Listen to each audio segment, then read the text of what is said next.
Welcome to Wealthy Mind, where we talk about all things finances, the good, the bad, the ugly, and the surprising.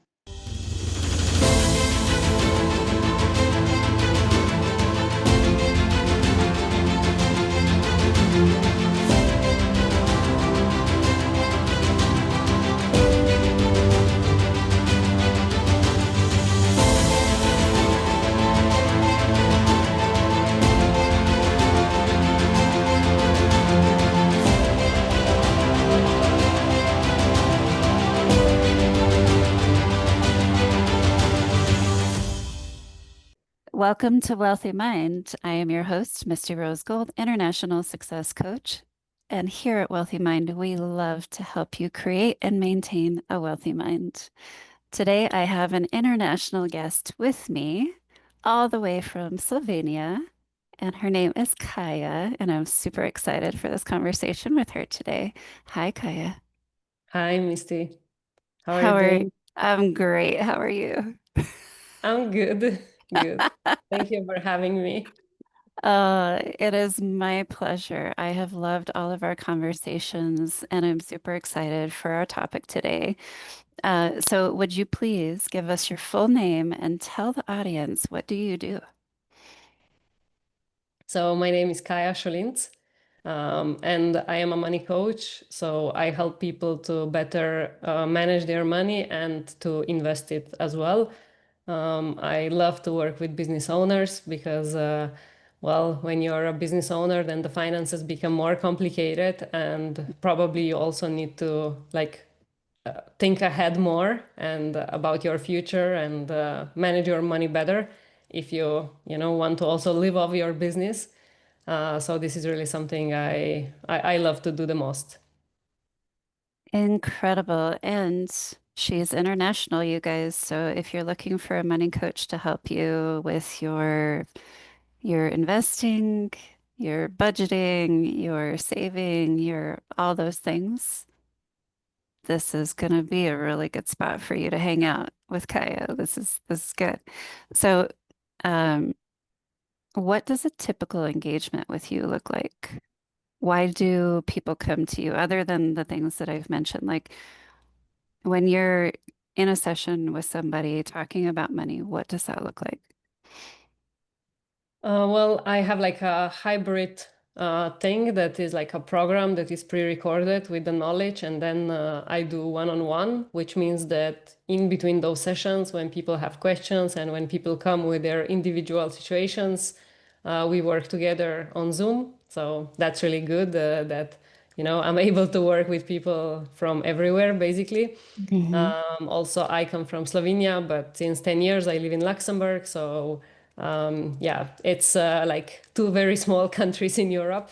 One 2 million, the other 700,000 people. So, in the US, I guess, like, really small number. But yeah, so. And yeah, so this is the program I have. And then what I work with people through is so in US, I would say that many people are like know a lot about stock investing, Hmm. and it's more common than in Europe. So here, people, and especially in Slovenia, people think that like stock markets are like a fraud, a scam. That you always What? lose money. Yeah, because like there are people who had like very bad experiences as well and lost Mhm. everything and didn't really understand why they lost Okay. everything they lost. So, but I would say that like real estate investing, people love to buy their homes and stuff like that. So this is Hmm. more something that everyone is thinking they know how to do. Hmm. But in general, I empower people to think long term and to invest long term. So I believe in long term investing for your for when you're retired, and so for your retirement and for like just thinking ahead, just saving and investing money. And then very often people are making quite a lot of money, but then at the end of the month they have no clue where that money went, or they even struggle Mm. to pay taxes, or there are Mm. like big bills coming up and they are like, but how, like I can make 10K a month, but where is this money? Mm. So this is like the other scenario where we would just go through everything, organize their finances and like what you said before, to budget and just to look at what is happening, because that's at the end of the day, that's very important. So if you don't know where your money is going, like you can't change anything. Mm. So whatever people want to do with me, the first, whatever is the most burning topic, we always start with checking their incomes and expenses, so how much they make in a single month, per year, and then where that money goes per category and the percentages, because like this is the entry point. If you don't do that, you are just like guessing all the next steps. Mm. And this is the step that some people like maybe follow their finances for a long time, but most likely people never did that, or did that for 2 months and left it all, and didn't do it for a couple of years and so on. So it's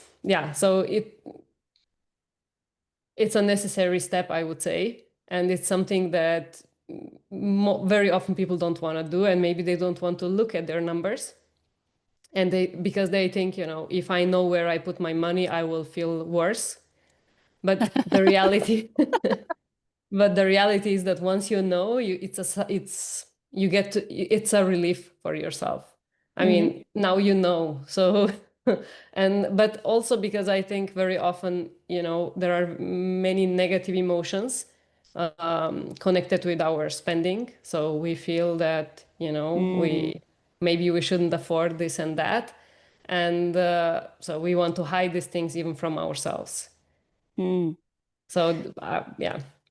Okay. So let's be honest with our money so that we can actually create a good plan moving forward and budget appropriately. So, what I'm hearing from you is that you love financial strategies. Yeah. Yeah, absolutely. Yeah, I, Okay. I love when, people know how much they make, what percentage they invest, what percentage they spend, what are the big categories, because I believe that everybody has like a very unique situation, because we all have our own values and our own needs and the situation we are in. And like even the tax structure, like in different states or here in Europe, in different countries, that things can be very different. So you always need to do things the way that will work for you, and also to know what is important to you, because also like, I'm more of a saver than spender, I would say. For Hmm. me it's very important, like I feel good when I save money, not only when I spend it. But I'm I still don't save everything, and I'm not like somebody who would say, you just need to cut back on everything.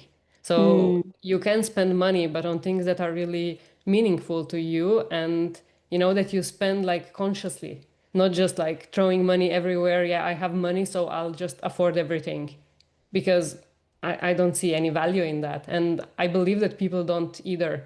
Like, if you go out for lunch every day, then going out for lunch is not special anymore. Hmm.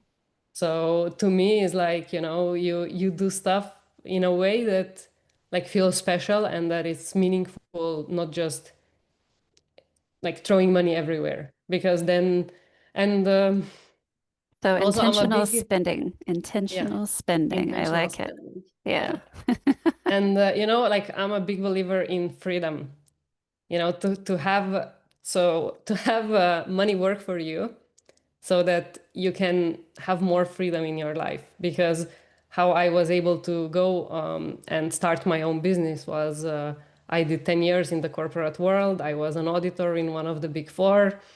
And, after I saved and invested that money, I was able to, just take a step back, take some time to figure out what I want, because I felt that this is not what I want to do until the end of my life or Hmm. my career. And then I just took that time, and then I started like a new story from scratch. And, many people would want to do what I did, but they cannot, because they just spent all the money that they made. So to me, this freedom is very important, that I was Hmm. able to say, I can start my business and I don't need to, I'm not gonna be hungry and I'll have a roof over my head because I saved and invested money before. I like it. Financial freedom. So this is good. Yeah. Like, I mean, I would not say that I'm, financially free, like in the fiery sense that I never need to work again.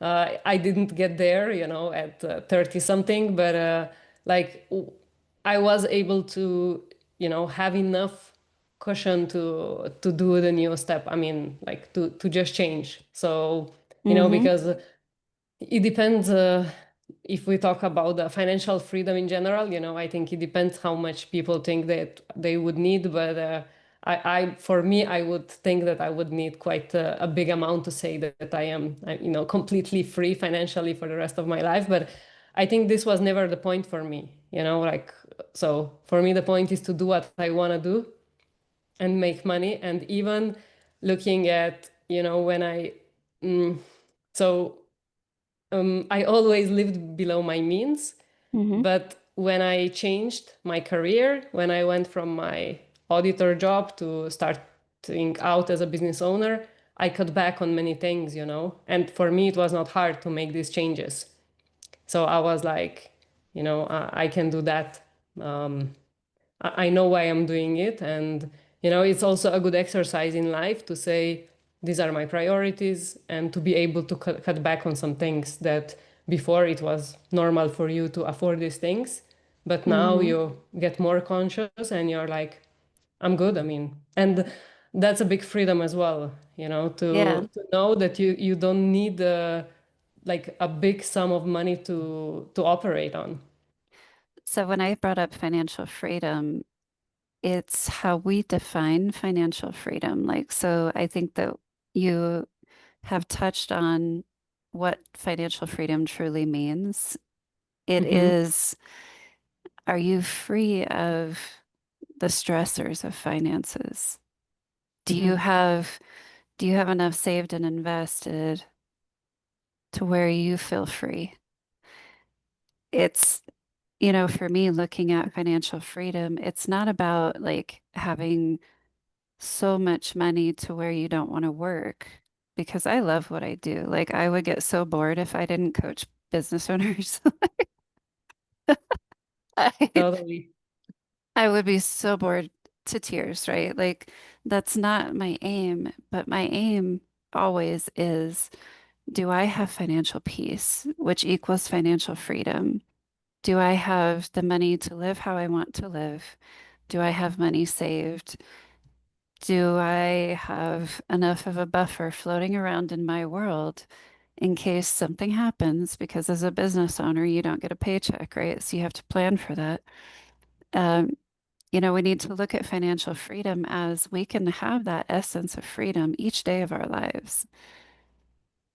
It's not, oh, I'm financially free because I have millions of dollars in my bank account. Like with my high net worth clients, do they feel financially free? Probably not. Yeah, so a lot of people, like you said in the beginning, are emotionally tied to their money, which means some high net worth people are still driven on fear. And no matter how much money they have in their account, it's not enough because of the fear factor that's happening inside of them. Are they financially free? No. That is a hard no. Are they enjoying their lives? Are they joyful? Are they fulfilled? Like, this is the stuff that I want people to really take a hard look at. Like, just because there's a number in your bank account doesn't automatically equal that you're going to feel that financial freedom. Financial freedom, the feeling of financial freedom is a choice mixed with your actions. Yeah, totally. I agree. Mm. And, because when I started to talk about millions, it's more like in the fiery sense, right? So immediately go to the strategy of, just living off the the amount that you have and then the 4% that you use per year and so on. So, like that's what I wanted to say, because people probably first think of that, but for sure, at the end, I believe that the big part of it is mindset. So Hmm. it's about how you see things. And also when you talk about people who have a high net worth, one thing can be fear, but the other can also be, you know, keeping up with the Joneses, in a sense that then Hmm. you are surrounded with other millionaires and you will always see a person with a bigger yacht and a bigger car and a better house. So then you also probably many people will compete. So then, there's no freedom if you have always bigger goals and you are chasing those goals. Yeah, so And there's not that, having goals is wrong, but just, so what is behind, right? Like, um, is it something that you can think of, okay, this is my goal, but I am kind of detached from it, like I can achieve it, but also if it doesn't happen, it can happen in the next 6 months or in the next year. Yeah. So I think the point that you're trying to make is that if people attach their happiness to their possessions, or I'll be happy when I have the bigger yacht, or I'll be happy when I have the more expensive car, or I'll be happy when, that's when you get stuck in a space where you're never going to feel financially free because you're attaching your happiness to the outcome. Yeah, exactly. Okay, good, excellent.